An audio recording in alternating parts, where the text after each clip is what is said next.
Capítulo 5. Um beatnik revolucionário nas ruas da Moca. Livro O Importante é Viver. Página 41.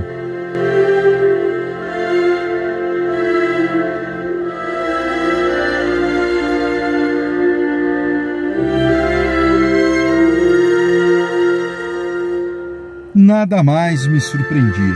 Para um jovem de 14 anos, que desde os 7 trabalhava por conta do entusiasmo de colaborar com o bem-estar de sua família, as surpresas eram bem poucas.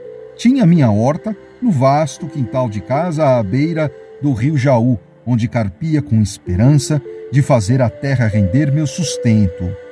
Sempre acordava por volta das 6 da manhã para ir à igreja de São Benedito, onde era coroinha. Ajudava os padres espíritas e o italiano Gino, missionário que um dia partiu para a catequese de índios no estado do Amazonas e nunca mais se ouviu falar dele. Dizem que foi comido pelos índios. Tinha ainda, viva em minha lembrança, o tinir da campainha que tocava no tempo preciso e as galhetas com água e vinho que servia com carinho durante a liturgia da igreja. O sabor delicioso do vinho, tipo o quinado que experimentava depois da missa na sacristia, restinho no fundo da taça, já abençoado pelo Santo Padre, ainda guardo com prazer nas minhas lembranças. Depois de cuidar da horta, colher os meus produtos e distribuir na freguesia, seguia para a fábrica de jacás, produto artesanal a partir de matéria-prima natural, bambu ou taquara, utilizado para acondicionar mudas de café. A sua confecção era manual, utilizando-se uma forma de madeira e arcos circulares de metal que dava a forma ao jacá com entrelaçamento das fitas de taquara. Era um trabalho duro e enchia as mãos de estrepes, fiapos de taquara. Mesmo a mão mais calejada era alvo fácil de ferimentos. Utilizava-se para a proteção das mãos uma espécie de luva feita de borracha de câmara de pneus. Eu já entregara jornais e engraxara sapatos, munido de uma tosca caixa de engraxate feita de caixas de maçãs, onde meus melhores fregueses eram os irmãos da religião dos bodes, homens sérios que se vestiam de ternos pretos e todas as terças-feiras, por volta das 5 da tarde, começavam a se reunir na Praça Central, perto do coreto, que aos domingos era palco da banda municipal, antes de irem para um grande casarão na rua da maior e melhor associação da cidade, o Aéreo Clube, às margens do rio Jaú. O povo tinha muito respeito pela religião dos bodes, tanto respeito que beirava um medo. Diziam que eles comiam criancinhas, cuspiam na imagem de Cristo, um ajudava o outro e pobre que se convertia ficava rico da noite para o dia, entre outros falatórios do povo.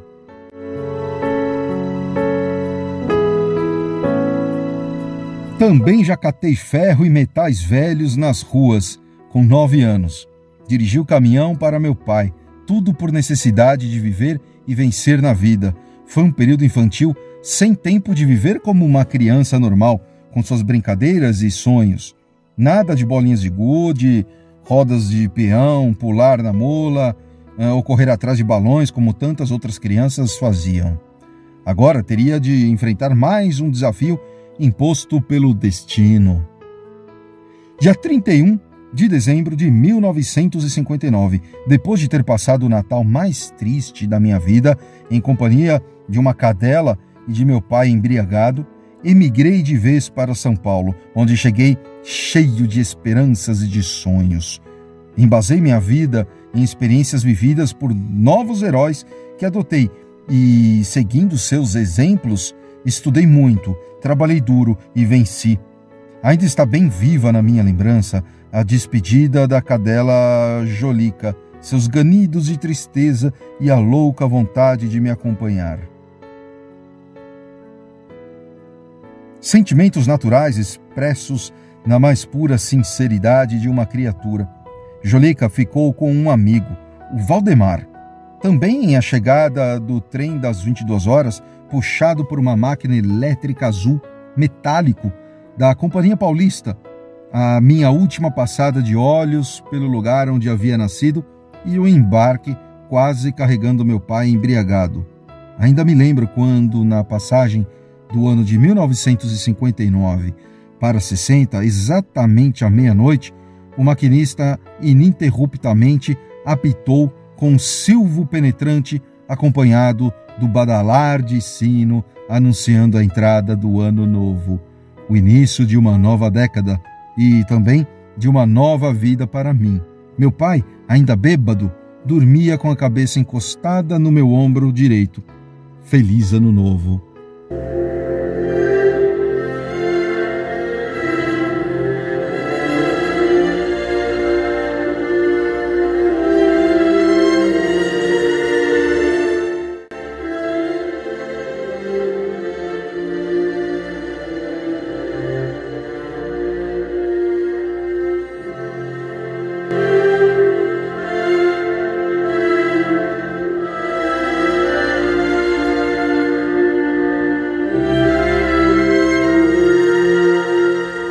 Na chegada a São Paulo, meu primo e padrinho Dinho nos esperava na Estação da Luz para levar-nos à casa de uma tia, Trinidad, irmã do meu pai, que iria nos acolher até que as coisas melhorassem.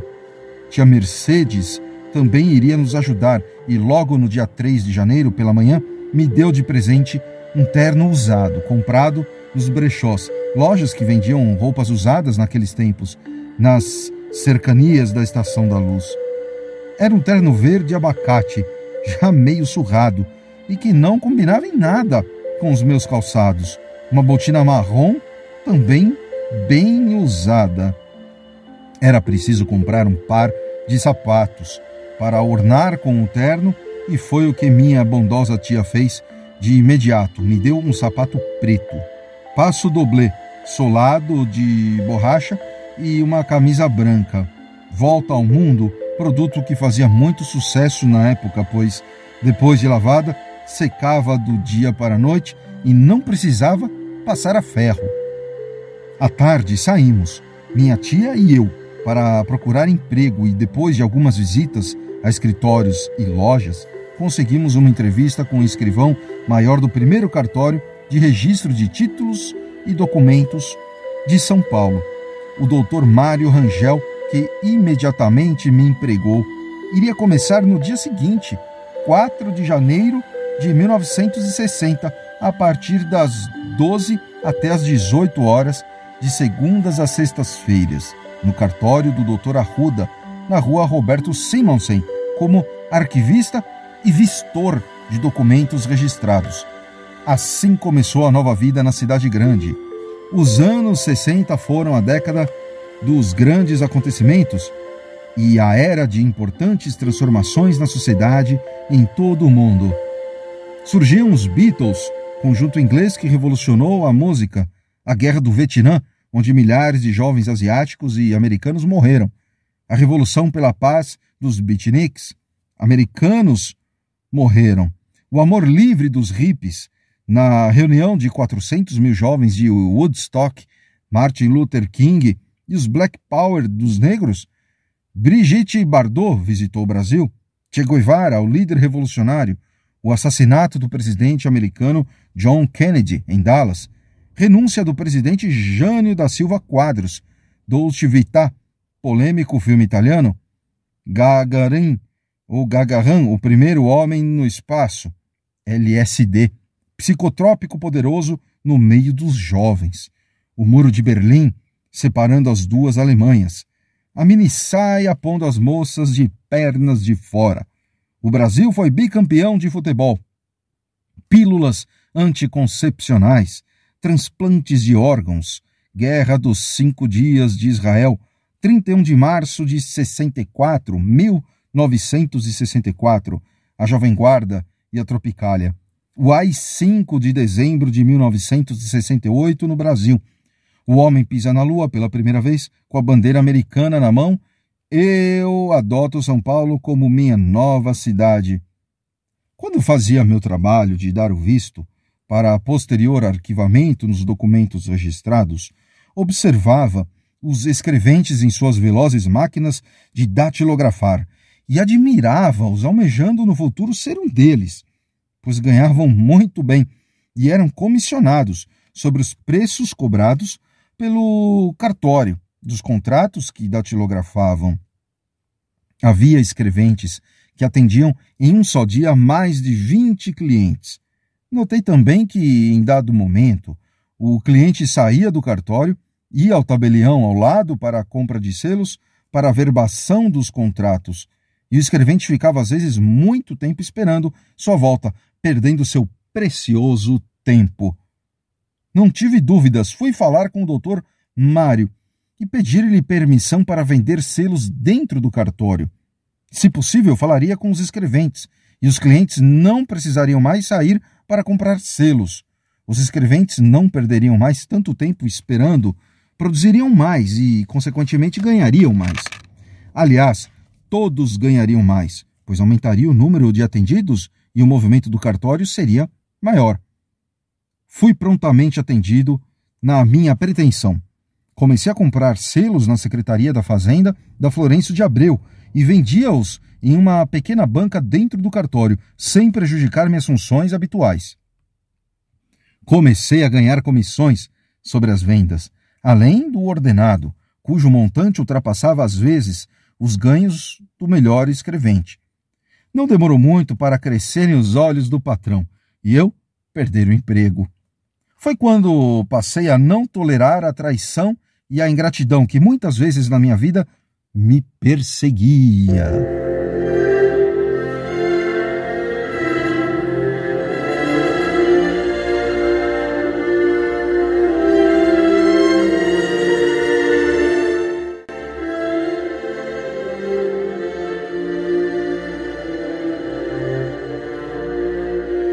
Minha decepção maior foi quando soube que a venda dos selos ficou diretamente sob a responsabilidade do cartório. Assim, não teriam de pagar os 10% de comissão sobre as vendas.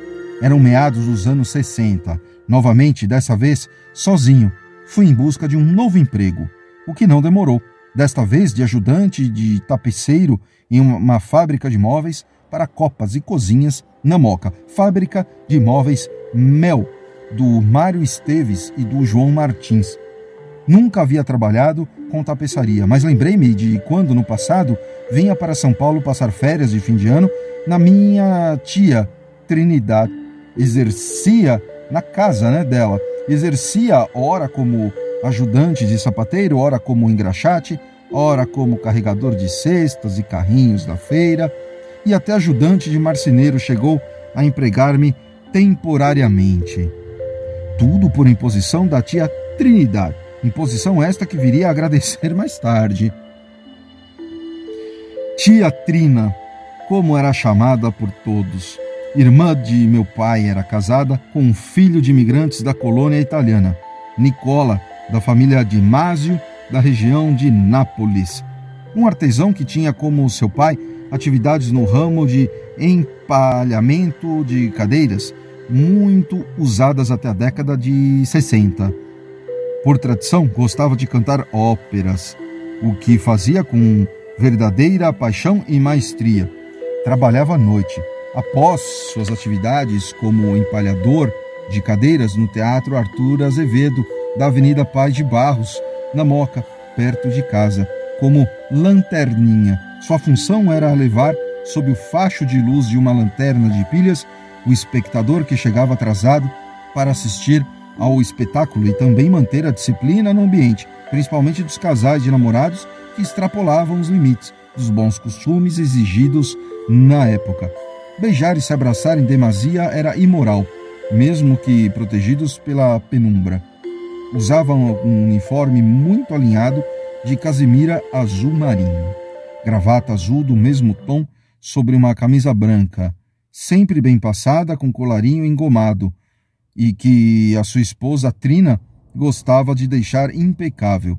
O casal não tinha filhos e fui para eles o sobrinho que preenchia o vazio e a substituição do varão que todos os casais antigamente um dia esperavam ter como herdeiro.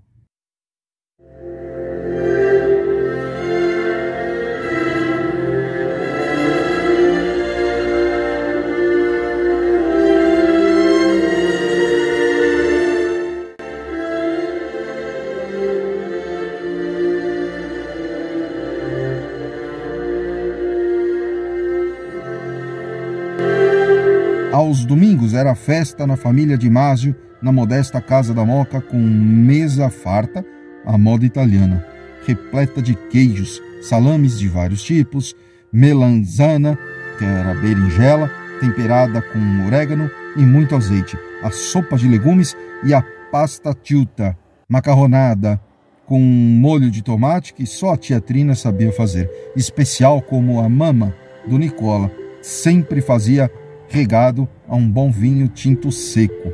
O dia de festa começava logo pela manhã, depois da missa das 8 horas da igreja de São Rafael, ministrada pelo padre Valentim, pároco italiano que depois do ofício costumava visitar os seus fiéis, oriundi de casa em casa por quase todo o bairro, abençoando a todos com um bicchiere, taça de bom vinho, e acabava sempre almoçando na casa de alguns deles. Era o tempo romântico da Moca. No educandário São Lázaro de Jacareí, cidade do interior do estado de São Paulo, meus irmãos Terezinha, Augusto e Reinaldo estavam recolhidos, porém, em alas distintas, feminina e masculina. Como desde pequenos viveram unidos pelas necessidades porque passaram, não conseguiam ficar separados, causando enormes problemas para os monitores. Curioso como as necessidades unem as pessoas em torno de objetivos comuns. Apesar de Max Weber ter afirmado que as ideias religiosas puritanas terem tido um grande impacto no desenvolvimento da ordem econômica na Europa, nos Estados Unidos, podemos afirmar também no sul e do Brasil, eles não foram o único fator responsável pelo desenvolvimento. A evolução dos países de primeiro mundo se deve também às guerras, pois seu povo, premido pelas necessidades e expectativas futuras de sobrevivência, molas impulsoras da união e da busca do progresso, apoiadas em novas tecnologias, foi levado a uma posição privilegiada no ranking dos países evoluídos.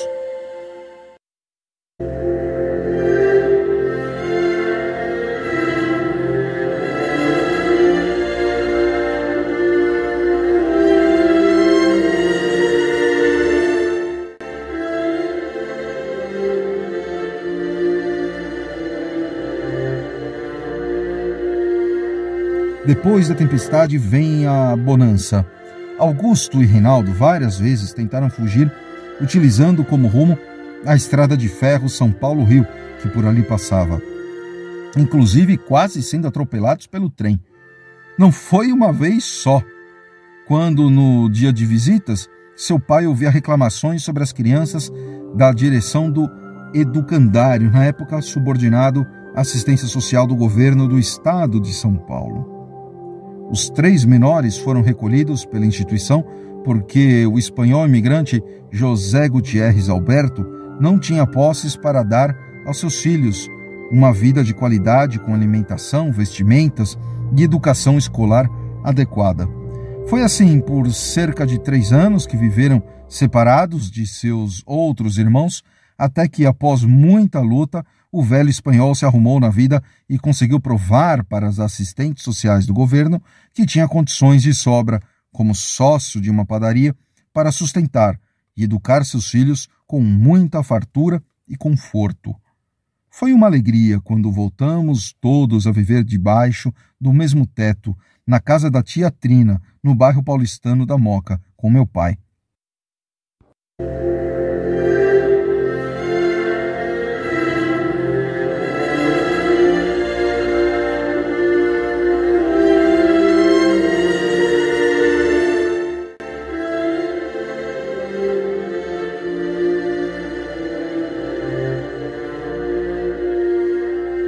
Eu estava com 16 anos, Terezinha com 11, Augusto com 9 e Reinaldo com 7 anos. Volta e meia ia com meu tio Nicola para o teatro. Gostava de assistir às peças e frequentar as coxias após os espetáculos. O mundo artístico exercia um verdadeiro fascínio sobre mim, levando-me muitas vezes a sonhar acordado com um palco, com interpretações teatrais, em ser um artista de sucesso. Perseguia a fama e o sucesso obstinadamente.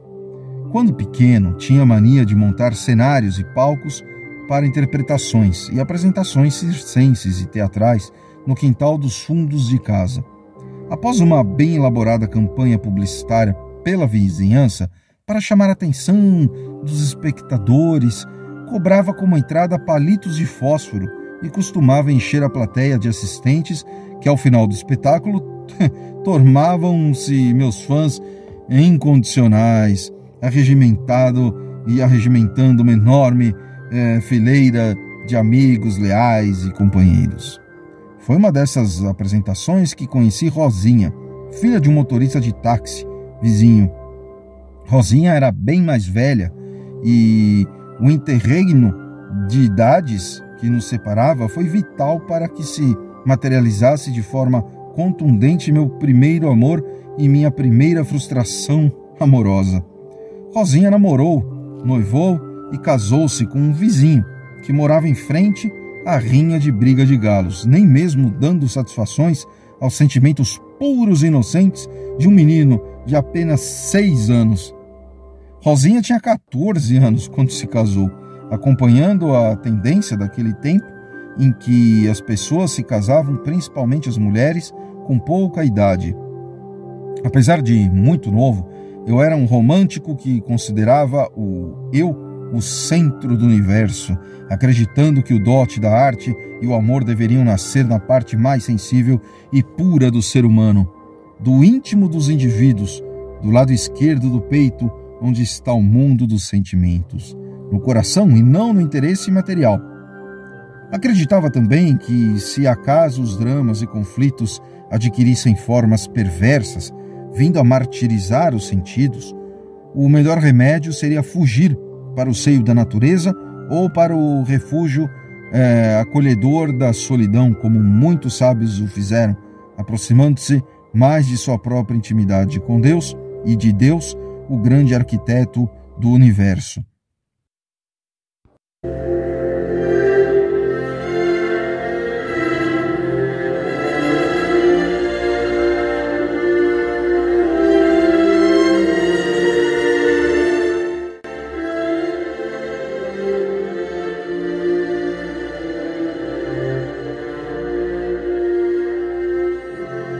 Na década de 60, esta filosofia era adotada pelos inefáveis monges do Tibete e perseguida por grande parte dos jovens brasileiros.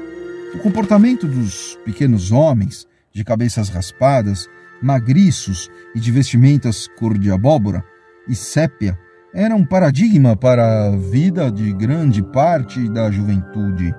Era a fuga ao existencialismo de Jean-Paul Sartre, que graçava nas rodas de discussões da classe estudantil, as músicas e sucessos de Elvis Presley, da Bossa Nova, Jovem Guarda e de um grupo formado por 4 jovens cabeludos da cidade de Liverpool, Inglaterra, que estava surgindo para paradas de sucesso, nas paradas de sucesso com músicas envolventes, os Beatles, ou ainda a situação política do país e a renúncia de Jânio da Silva Quadros.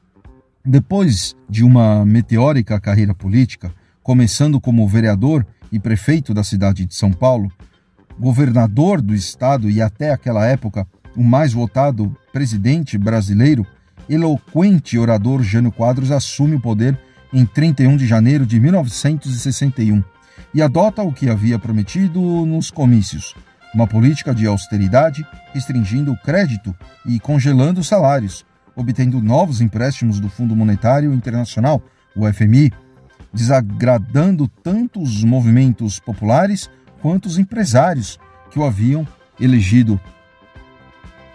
No plano internacional, ele adota uma política não alinhada, prestigiando o mundo socialista ao condecorar em 16 de agosto de 1961 o ministro da Indústria de Cuba, Ernesto Che Guevara, com a mais alta comenda brasileira, a Ordem Nacional do Cruzeiro do Sul.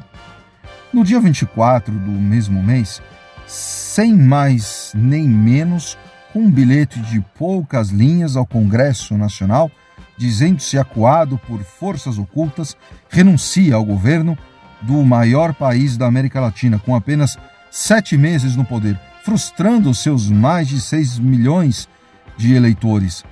As discussões giravam em torno da culpabilidade.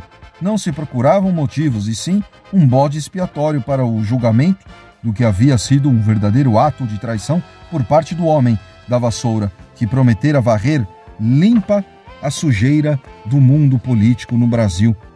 Outros já admitiam a hipótese de que a renúncia era uma maneira para que o povo, sensibilizado pelo ato, pedisse pelas vias revolucionárias, até armadas, se fosse o caso, a permanência de Jânio no poder. Assim pensava também a turma dos beatniks, alguns jovens que se reuniam em frente ao Teatro Arthur Azevedo, da Avenida Paz de Barros, ao lado do Colégio Estadual MMDC, no bairro paulistano da Moca. Quando saíam de seus serviços, o caminho era direto para a escola e depois para o ponto, como era chamado o local de encontro da turma, onde os jovens usavam jeans, cabelos com vastos topetes e mascavam chicletes. Ali se discutia música, poesia, futebol, política e se cuidava de todos os problemas sociais e econômicos do país, além de pôr em dia conhecimentos sobre os programas do fim de semana, números de telefones de meninas, endereços de bailes, etc.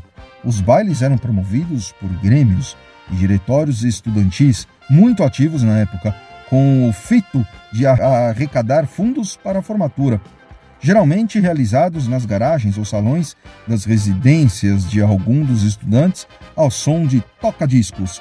Músicas orquestradas, italianas, românticas e rock eram as preferidas.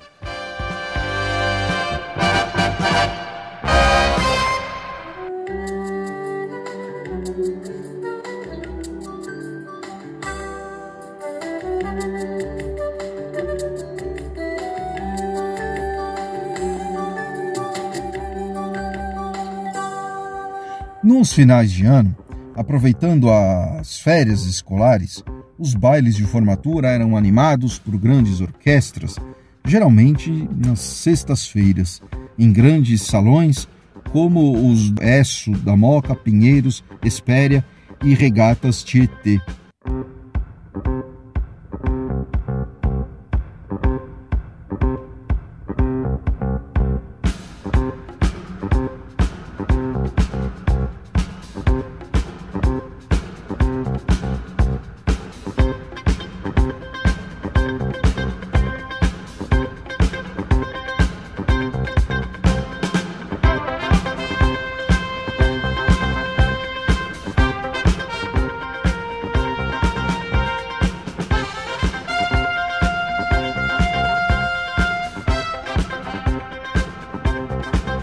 Quando muitos dos jovens iam direto do seu trabalho para prestigiar seus colegas formandos.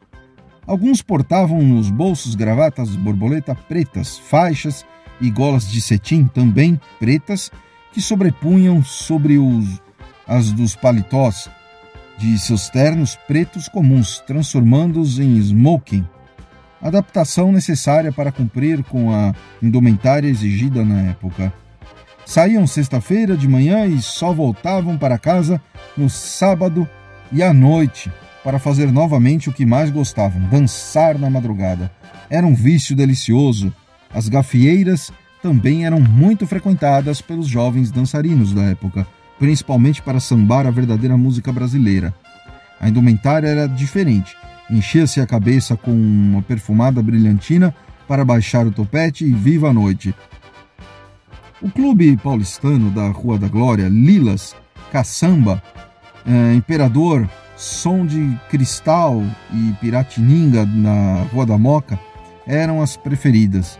A juventude de um determinado segmento etário e social, mas a da classe média baixa, tinham um comportamento padrão.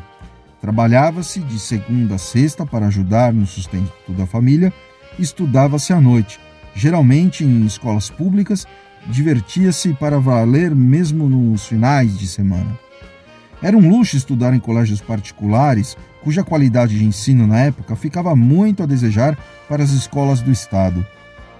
A participação nos problemas políticos e sociais também era intensa nos grêmios ou diretórios estudantis, participando de decisões e de manifestos contra medidas que davam prejuízos e desagradavam, pondo em risco a liberdade democrática do país.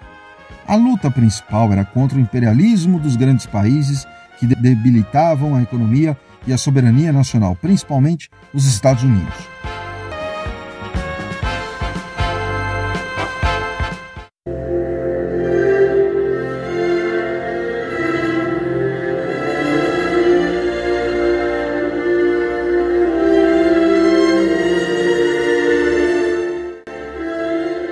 Meu pai havia conseguido, depois de muita luta, uma bolsa de estudos gratuita para o ginasial no Colégio São Judas Tadeu, um colégio particular, administrado pelo casal Alzira e professor Mesquita. Por causa do trabalho exaustivo no cartório de registros, faltei algumas aulas e acabei perdendo a bolsa. Pela segunda vez fui punido pelas circunstâncias da vida. A primeira vez, em minha cidade natal, no Colégio São Norberto do Jaú, administrado pelos severos cônegos belgas, figuras impolutas que tinham como indumentária batinas da cor creme muito bem engomadas e na conduta a rigidez intolerável por espíritos de porcos como o meu que, de uma só feita, distribuí pelo colégio panfletos atribuindo apelidos, inclusive ao cônego reitor de Padre Cebolão. Acusado e julgado pela subversão, fui condenado a uma sessão de palmatória.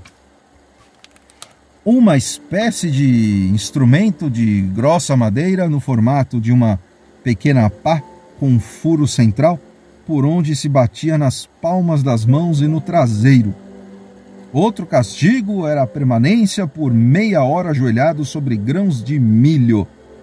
Não quis mais saber de ir à escola, provocando um tremendo trauma em meu pai, que sonhava ver-me um dos mais cultos e bem formados jovens de todos os jauenses. Agora, novamente para desgosto de meu pai, o fato se repetia em São Paulo. Sastre havia ficado sócio de um velho amigo, Francisco Nadaleto, em uma padaria no bairro da Moca. A padaria não ia bem e precisava de sangue novo para levantá-la, e Sastre, velho conhecido dos Nadaletos desde os tempos de Jaú, aceitou o desafio. Deixou de trabalhar em um emprego de encarregado do patrimônio no Moinho São Jorge, na cidade de Santo André, empresa de seus amigos, os irmãos Chamas, Michel, Adib e João, o maior moinho de trigo da América do Sul. A demissão deixou João Chamas chateado, pois Sastre era para ele de extrema confiança e cuidava com muito esmero de suas coisas, mas acabou compreendendo que seu amigo iria partir novamente para seus próprios negócios e estava resolvido a ajudá-lo se necessário. Quanto a mim, também deixei a fábrica de móveis e as funções de auxiliar de escritório encarregado da cobrança. Mário Esteves, um dos sócios da fábrica, vendo que eu me esforçava para ser tapeceiro, mesmo não sendo do ramo, deu-me novas funções dentro da sua organização. Mandou-me cobrar algumas duplicatas atrasadas, já contadas como perdidas, na cidade de Santos, e ainda menor de idade, com apenas 14 anos. Voltei acompanhado pela polícia, com uma mala cheia de dinheiro, o que causou espanto e muita surpresa entre os funcionários da fábrica, ganhando a simpatia do velho empresário português. O que aconteceu foi que, ao tomar o ônibus para Santos, embarquei sem que me pedissem documentos, e ao querer retornar para São Paulo, após ter cumprido a missão que Mário Esteves considerava impossível, Fui questionado quanto à idade pelo fiscal da Cometa, detido pela polícia com a mala cheia de dinheiro e conduzido sob escolta para São Paulo para averiguar a veracidade dos fatos. Depois de meia hora de explicações pelo patrão à polícia, tudo acabou bem, na mais santa paz. Depois desse ocorrido, fiquei muito chateado e fui ser padeiro com meu pai. Tudo era novidade. Estudava à noite até às 11 horas, dormia meia hora, depois acordava às 3 da madrugada, começava a ensacar pães retirados dos tabuleiros ainda quentes, colocava nos jacás e depois na caminhoneta, junto com um leite que na época era acondicionado em grossos vidros de 1 litro, em caixas de metal de 12 litros cada. Lá pelas 4 da manhã, começava a rotina de entregas, de casa em casa, e ia até às 10 horas, quando se programava a segunda volta pela freguesia com a nova fornada. Desta vez com os pães de banha e doces, que ia até o meio-dia. Após o almoço, ia com meu pai buscar farinha no Moinho São Jorge, quando ocorria a mais grave onda de falta de trigo e, consequentemente, da farinha, voltando para casa somente por volta das 18 horas. Descansava com um banho de água fria e ia à escola do período noturno e só voltava para casa após as 23 horas. O pão nosso é de cada dia e as entregas eram de segunda a segunda, fazendo sol ou chuva. Foi assim durante 3 anos, até o dia em que Sastre deixou a sociedade com o Chico Nadaleto e foi ser representante comercial da fábrica Marilu, uma indústria de produtos alimentícios do Rio de Janeiro e, consequentemente, uma nova vida também para mim, que fui com meu pai para o novo serviço, o de representante comercial.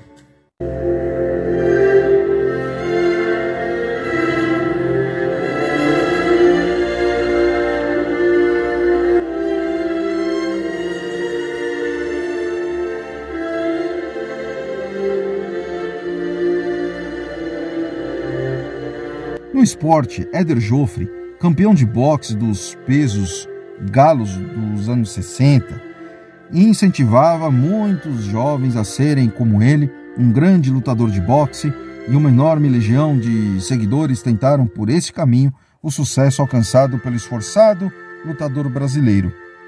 Éder era treinado pelo próprio pai, Kid Joffre, que também no passado foi campeão da modalidade.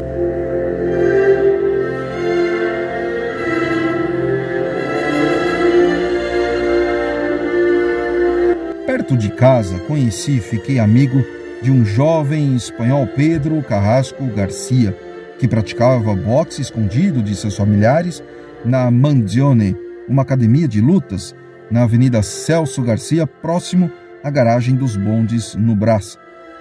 Como ele, me candidatei à seleção para representar como lutador as cores daquela agremiação esportiva, e não passaram-se 6 meses após exaustivos treinos, estreei no boxe amador, enfrentando como peso galo um adversário da academia, Guilherme Giorgi. Foi um sucesso. Meu técnico era Arnaldo Tagliatti, um italiano ex-campeão europeu de boxe da mesma categoria. Ficou orgulhoso de ter preparado seu mais novo pupilo, que o presenteava na sua primeira luta com uma vitória por nocaute, segundo round. Mercedes-Benz, Caracu, Pirelli, Guilherme Giorgi, Nacional, Volkswagen mantinham academias de boxe e patrocinavam jovens esportistas que tinham talento para a modalidade, gerando grandes campeões que levaram e defenderam o nome do Brasil em campeonatos no exterior. Porém, é lastimável que o governo brasileiro nunca tenha incentivado o esporte. Era tudo feito por iniciativa privada ou esforço pessoal dos esportistas, como Pedro Carrasco, que, não encontrando incentivos, após viver e ter se criado por aqui, foi para a Europa e sagrou-se campeão europeu dos pesos leve. Invicto, ficou com um cinturão de ouro, sem ter adversários até sua aposentadoria no esporte. Já famoso, casou-se com uma cantora espanhola também famosa, Rocío Jurado, e foi viver sua aposentadoria muito bem vivida na sua vila particular em Cádiz, cidade do litoral espanhol. Eu não quis ir para a Europa. Era menor de idade e meu pai precisava de ajuda em sua nova tentativa comercial. Adeus ao sucesso das lutas de boxe.